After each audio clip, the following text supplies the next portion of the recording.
Assalamualaikum. Sedih gati tak ada mek menengen ni. Bulu handek berdua style. Mua pucat, mata gaong, kaya. Aro mendramatisir gati ante jak. Tokol juluk ke? Angkat kumbek mek. Kumbek mek baik sampai mek terawat di rumah sakit. Bareh, padaku ante. Arak wah jame uni terus kena aku. Dek man ngombe-ngombe ante wah mek seorson. No apa no? Seuzon unin dengan ante seorson uni mek. Lagu pedasanku mek nengke marak ruan opa-opa Koreano. Engkahan bergaya bulu mek. Mula jak nyojong marak atap rumah makan Padang no ruan. Terang belah kacele bale mek. Dek mek wah ngace ngono ni ante kita diri mek. Aku sengaja nih. Pendak ku bulu marak langan dek man terpaping sedina nu siku gita ya. Keh. Tumben ku dengar hantu ada diri mek. Ketimbang ku tua ada si ante.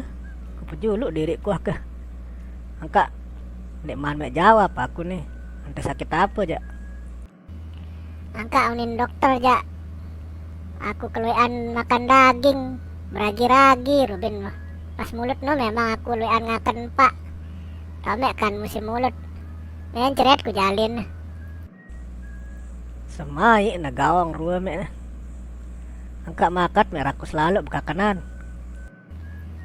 Angka kan jak bulan penuh gizi ante bulan mulut no. Leman le bale mulut Ruben. Terus pira mau kundangan marik lengan batur-batur no. Ante undangku pas mulut le bale ndek mek datang. Ndek ku apa ndek mele datang. Nih wah nih hindarin ku datang maulid no. Kakanan si penuh serat no.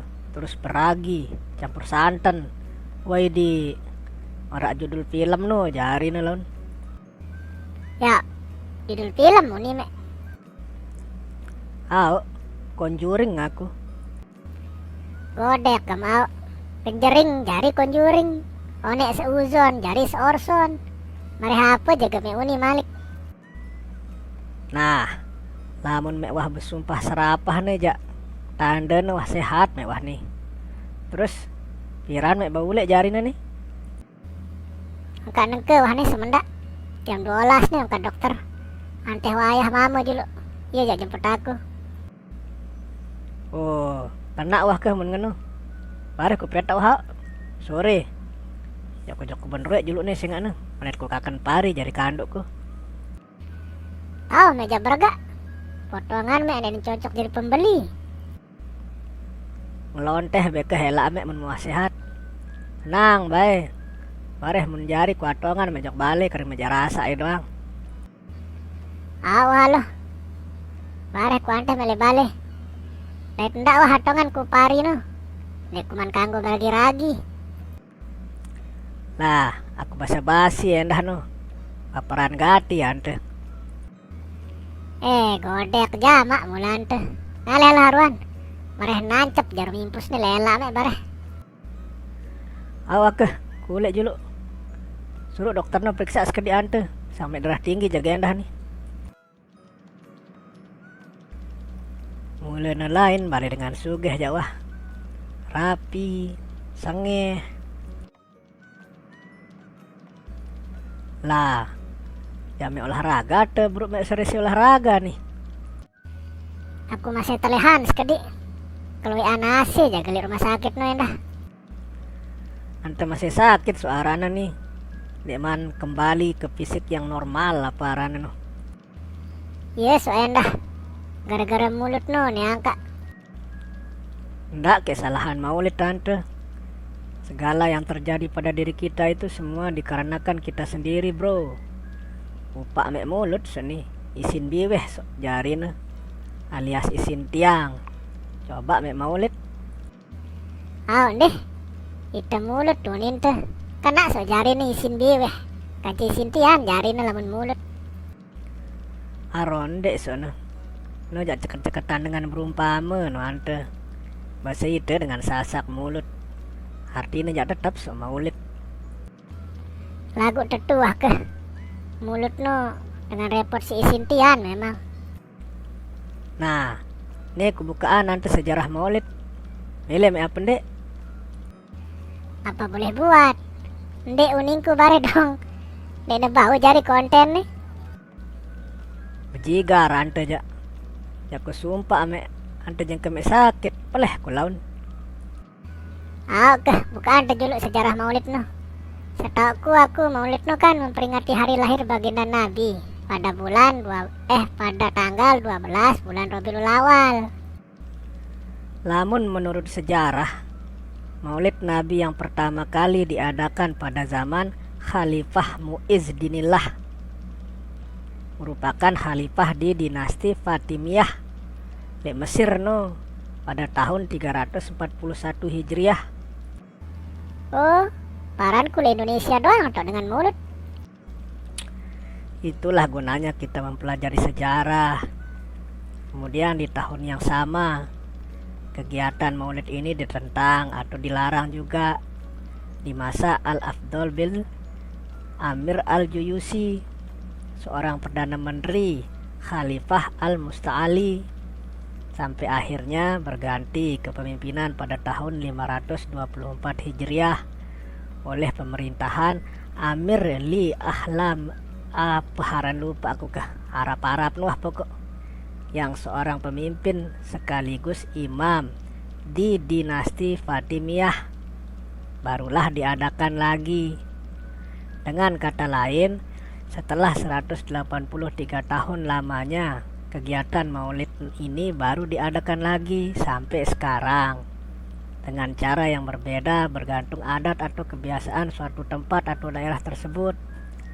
Walaupun masih ada perbedaan pendapat tentang pertama kalinya muncul maulid ini, sebab ada yang mengatakan maulid pertama diperingati pertama pada zaman Salahuddin Al-Ayyubi pada tahun 1193 Masehi, di mana Salahuddin Al-Ayyubi mengatakan bahwa pelaksanaan maulid Nabi guna membangkitkan semangat jihad kaum muslimin saat itu. Sebab saat itu Salahuddin Al-Ayyubi sedang berperang melawan tentara pasukan salib. Lah, mantap deh.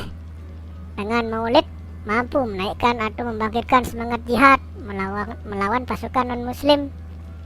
Lagu, engke makan sangat berbeda deh. Malah aneh-aneh daripada rayaan maulid. Wah, aku jame aningan ya nih. Lagu ke HP jame uni. Mulai ya berangsur-angsur surut makna perayaan maulid nih memang.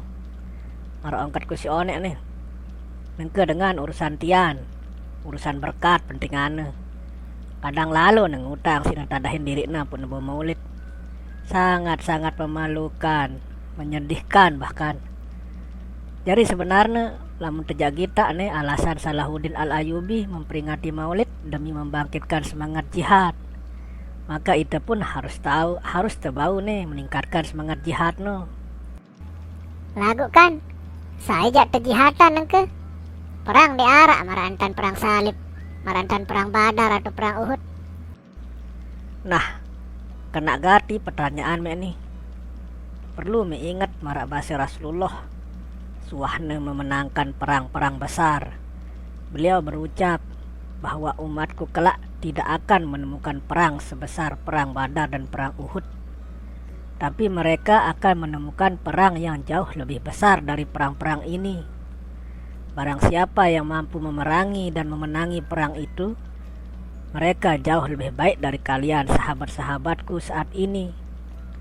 Saat itu para sahabat Nabi yang 4 dan yang lainnya terbelalak heran kan, lalu menanyakan kepada Nabi, ketuaan Nabi nih, lebih baik daripada kami ya Rasulullah. Nabi menjawab, ya, mereka lebih baik daripada kalian. Sain dek tinjot coba.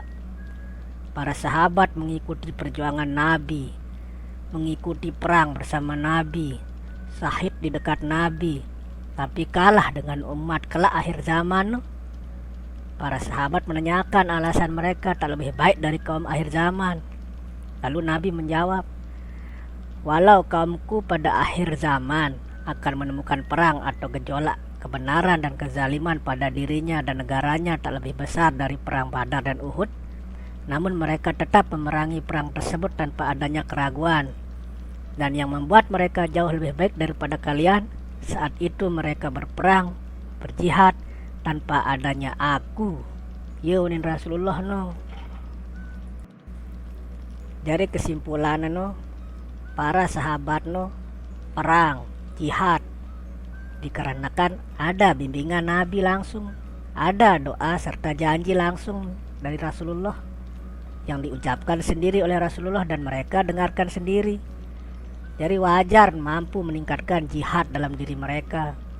Tetapi kaum akhir zaman maraite nih hanya mendengarkan kabar saja, tetapi mampu menyulit api jihad, membela tanah air dan agama Allah tanpa keikutsertaan Nabi bersama kita, tanpa doa Nabi bersama kita. Tentu dasarnya adalah keyakinan. Nah, keyakinan adalah iman itu sendiri. Wajar dihargai lebih. Saya nggak bau tetap beriman walaupun tidak bersama Nabi saat ini. Melihat fakta lengan si jelasin bro no, memang nengke perang ada di sebagian negara-negara besar kan. Si paling kesorot no Palestina dan Israel. Walaupun sebelum nekan arak Rusia, Ukraina. Karena semendak nih ambu-ambu nih negara-negara adik kuasa nih jangan milu-miluan Run. Tetapi le Indonesia nih diharap perang Mumbian. Patok juga sekali ini. Perang sesungguhnya no ante tidak seperti yang kita gambarkan dengan senjata, tank, rudal dan lain-lain. Tapi maksud tersembunyi perkataan Nabi Sallallahu Alaihi Wasallam adalah memerangi diri dan kezoliman, kejahatan, kerakusan dan masih banyak lagi. Coba meindang pacu-pacu. Mari kita berpikir berpikir seperti mau kita nih. Seandainya semua kita manusia ini tidak zalim, tidak jahat, tidak rakus akan harta, tahta dan wanita, dengan kata lain, seandainya tidak ada kejahatan di dunia ini, adakah perang? Tentu tidak ada. Tetapi asal atau akar peperangan ini sebab utamanya adalah sifat manusia yang mengikuti sifat iblis, zalim, jahat, ingin berkuasa, rakus, dan masih banyak lagi sifat-sifat keji iblis yang kita berikan ruang dalam hati kita, kemudian menguasai diri kita sehingga terjadilah perang dan kejahatan lain. Paham? Oleh sebab itu engke angin kupayune. Oleh sebab itu kita tidak perlu memaksakan diri untuk jihad ke daerah konflik, tetapi tetap membantu dengan harta, mungkin beri harta kan, kirimi makanan dan minuman melalui sumbangan dana, support mereka dengan cara menggaungkan stop perang atau orasi-orasi yang ya marah-marah dengan demo lah kan, tapi demo yang baik. Dan yang paling penting adalah doa. Tentu jika perang itu berada di daerah kita, maka wajiblah kita ikut berperang. Bahkan jika kita lari, kita yang dilaknat oleh Allah. Sebab perang membela negara dan agama hukumnya wajib. Tetapi sementara kita jihad pada diri sendiri, perangi sifat-sifat iblis yang Allah benci pada diri kita. Kemudian jihad di lingkungan sekitar kita seperti keluarga, sahabat, dan teman-teman misalnya kan. Tegakkan kebenaran dan kebaikan kepada keluarga, sahabat, dan teman kita. Tentu lebih luas lagi seperti pemerintah dalam hal ini presiden untuk negaranya, DPR untuk daerah pemilihannya, gubernur, wali kota dan bupati, lurah, camat, kepala desa, kepala kampung, semuanya para pemimpin wajib memerangi kejahatan, kesalahan dan segala bentuk kesalahan Tapi Ara sih berpendapat tante jihad bahkan pergi ke tempat konflik untuk ikut membantu itu wajib. Kalau mampu silahkan, tidak menjadi masalah. Bagi yang tidak mampu tapi ini bagaimana? Kan itu soalnya bro. Mari berasumsi lagi. Penjelasanku si Bro Belo nu kan paham ante. Maka sekarang asumsinya begini. Ente pergi jihad, anggap ente mati syahid, tetapi Bisakah ente menjamin tidak ada perang lagi setelah itu? Jika ada jaminan, lalu mengapa setelah perang besar seperti perang Badar, perang Uhud, masih ada perang-perang lain? Itulah mengapa Rasulullah itu diadakan Allah ke bumi ini, membawa kedamaian, keamanan, keselamatan untuk semua manusia. Bahkan sekelas Nabi pun tidak bisa menjamin perang itu tidak ada lagi di dunia ini. Tetapi beliau menjamin satu hal: jika manusia mampu menaati Allah dan memerangi iblis dalam diri mereka, maka akan ada kedamaian di bumi ini. Dengan kata lain, jika ada kebakaran, jangan yang terkena api yang ente matikan, tapi matikan sumbernya, bro. Para ongkat konek, akar segala perang ini adalah tipu daya dan sifat iblis yang ada pada diri kita, yang menguasai kita, yang mengadu domba kita. Inilah yang harus kita perangi sampai akhir hayat kita. Jika kita mampu memerangi itu sampai akhir hayat kita, maka wajiblah kita syahid, sama dengan syahid. Ya, paham ya? Ini aja syahid enggak doang penauknya. Mati perang, mati tertimpa benda berat, mati melahirkan, mati tenggelam. Coba tulakin nengke ya dengan ketuan ya, mele mek mati tertimpa benda dari atas, dia mele mek mati keselem, dia mele mek mati nganak, dia mele mati perang bani mek, den bani. Ini kenengku nih. Tetapi ada satu jaminan mutlak dan semua orang berhak mendapatkannya, asalkan yaitu berjihad memerangi setiap sifat jahat dan tipu daya iblis pada diri kita setiap waktu dan setiap saat. Sebab tipu daya iblis ini datang setiap waktu dalam diri kita dengan bentuk yang berbeda. Sebab iblis adalah ahlinya bersiasat dan bertipu daya. Lalu setelah kita mampu, maka mudah untuk menghentikan perang, menghentikan korban dan kerugian. Tidak jauh-jauh kita sering melihat saudara dengan saudara ribut, anak dengan orang tua, atau sebaliknya orang tua dengan anak, tetangga dengan tetangganya. Ini hal kecil atau perang kecil yang disebabkan hal yang sama, yaitu tipu daya iblis itu. Coba semua tipu daya iblis ini kita semua perangi, menangkan, maka surgalah yang kita nikmati. Sebagaimana surga itu indah yang Allah janjikan kelak, sebab tiadanya iblis, bro. Namun iblis kanjen tejak neraka araneno. Mengke paham mengapa dikatakan umat akhir zaman lebih baik daripada sahabat? Paham ku nengke jarina. Berarti dikatakan kita lebih baik sebab masih menuruti perintah dan ajaran Rasulullah untuk berperang, berjihad, melawan musuh. Tanpa adanya beliau yang menguatkan kita, yang mengingatkan kita dan memberi jaminan langsung. Kecuali memang kita saat ini memiliki iman yang bersarang di hati, iya kan? Nah, hebat ini ja. Berarti namun warga Palestina sahid doang selapunan deh.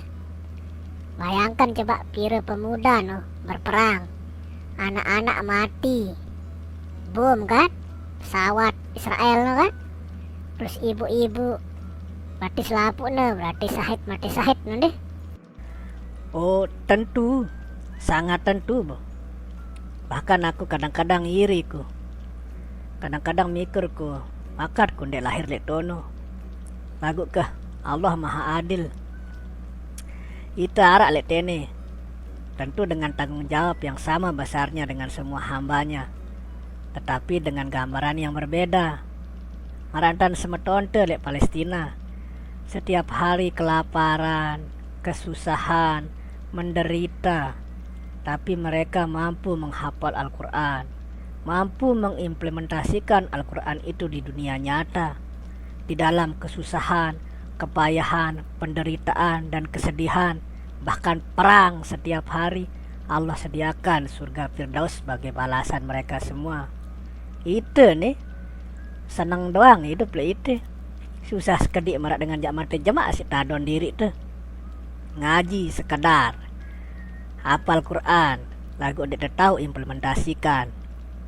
Kita aku nak keluar dengan lalu berajah ngaji kiroati apalah haranan, tapi implementasinya nol bro. Kemudian sembahyang berjamaah bilang waktu, lagu cara hidup masih belian dunia.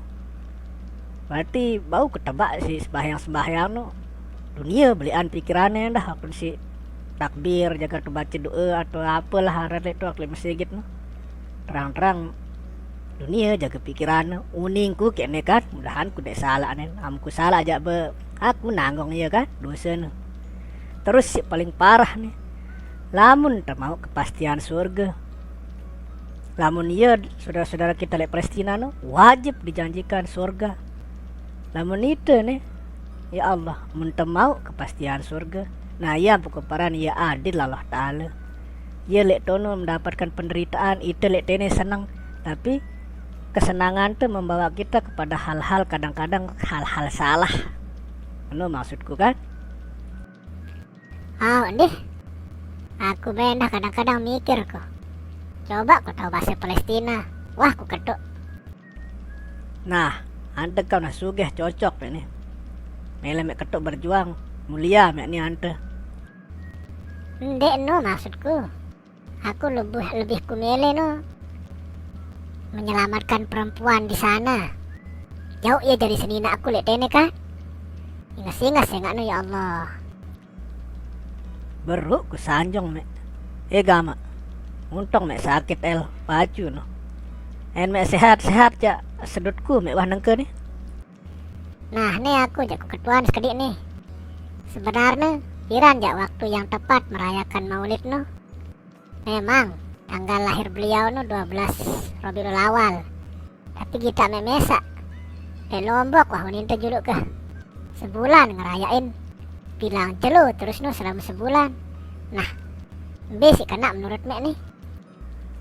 Jari lamun menurutku nih ya, bebas doang. Tentu lamun berdasarkan tanggal lahir beliau maka yang pas tanggal 12 bulan Rabiul Awal. Tetapi kan sebelum tanggal 12 itu nih menurut aku nih, sebelum tanggal 12 Rabiul Awal itu atau sebelum kelahirannya beliau, banyak hal-hal besar yang terjadi. Bahkan setelah lahirnya beliau, makin banyak hal-hal besar yang luar biasa terjadi di dunia ini. Jadi, lamun masalah perayaan menurut aku, bebas doang. Milihnya tanggal awal atau tanggal akhir li dalam bulan Rabiul Awal no, bebas doang wah. Yang terpenting, cara memperingati maulid itu dan pemaknaannya yang harus tepat. Sebab perayaan maulid ini memiliki makna-makna spiritual. Sebab Allah itu memberi semua umat di dunia ini karunia berupa rahmat. Marak bahasa Allah, Rasulullah no rahmatan lil alamin. Kemudian di Al-Quran surat Yunus ayat 58 Allah jelaskan, katakanlah dengan karunia Allah dan rahmatnya, hendaklah dengan itu mereka bergembira. Karunia Allah dan rahmatnya itu adalah lebih baik dari apa yang mereka kumpulkan. Ini dalam surat Yunus no.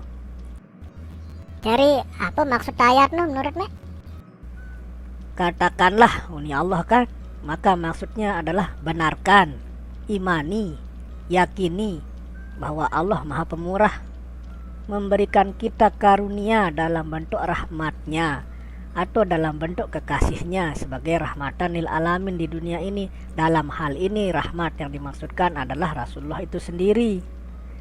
Maka dengan begitu bergembiralah kita atas kelahiran manusia terbaik, termulia, teragung yang menjadi pemimpin kita, yang di hatinya nih aten Rasulullah nih istri, anak dan keluarganya tidak lebih dia sayangi, tidak lebih dia cintai dan rindukan daripada kita sebagai umatnya.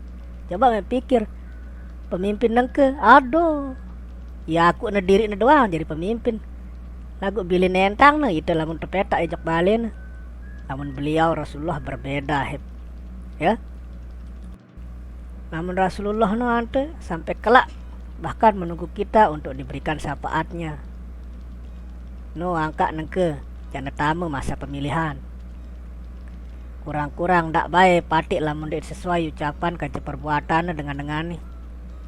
Mara unin dengan keluean wah. Dek sesuai ruana barang gambarna. Kemudian karunia Allah dalam bentuk kekasihnya yang Allah turunkan ke dunia ini tidak lebih baik dari segala apapun yang kita cari dan kumpulkan di dunia ini. Ini wah maraantan harta me misalnya, kekuasaan me, kehebatan me, dan masih banyak lagi si me berdua diarak kenana no. Dalam hal ini kanggon merayakan maulid, tapi perayaannya tidak berlebihan. Mara ongkat si onek wah mangan nginem jari tujuannya, peringatannya yang membangkitkan semangat juang dan jihad malah den penggitan. Ya sinde bagus no.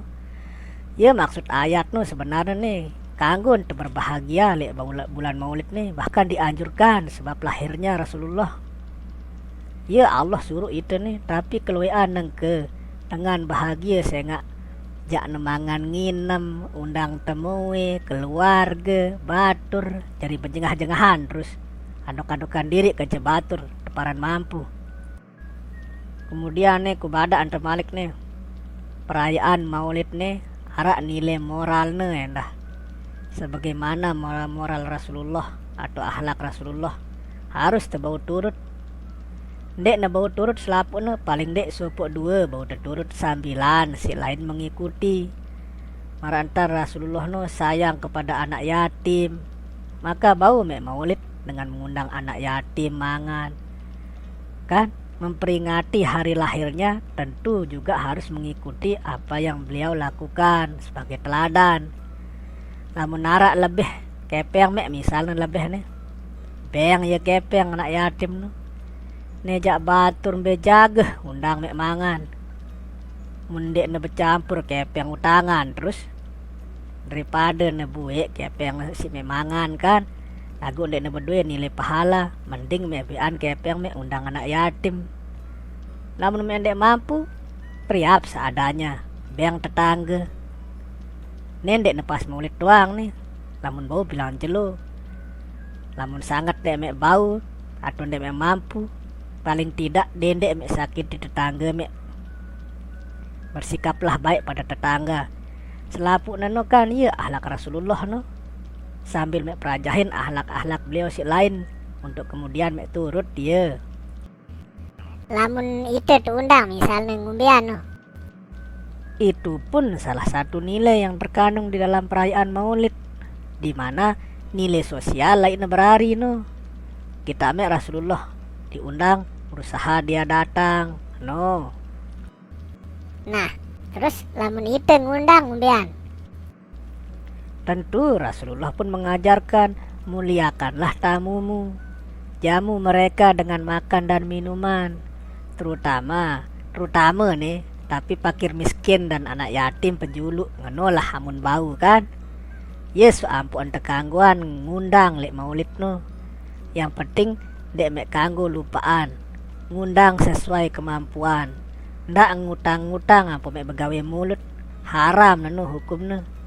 Dait ngundang atas dasar silaturahmi, undang sahabat-sahabat dengan tuak lamun dengan tuak hande arak nu bagian silaturahmi endah nu. Undang keluarga, adik kemudian adakan sholawat bersama, undang batur mek pokok sesuaikan wah kaje keadaan tenu ya intinya. Lamun tetu undang datang, lamun tengundang satu sebaik-baiknya temuin te.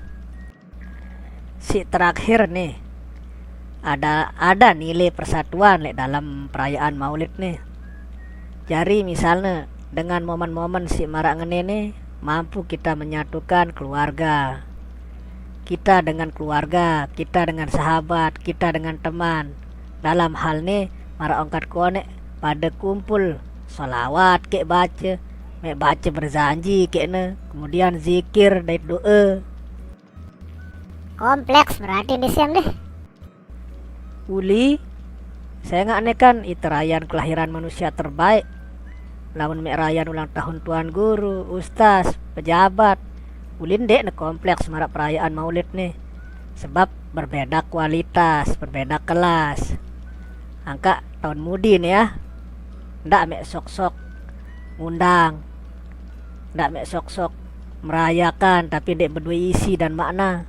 Dait si terakhir pesanku nih, ndak mek osok-osok lalu, guyu mek mau paedah, payu mek mencret. Tumben ku angkat nih sampai ngene. Tumben ku sampai mencret nih. Kulik wah ngono julo. Ante istirahat wah julo nih. Nyemak tempat kedek kampuk. Pas mek sehat. Sehat-sehat wah julo. Oke. Ara, aku ngantuk kan dah. Makasih semua informasi kaca saran mek.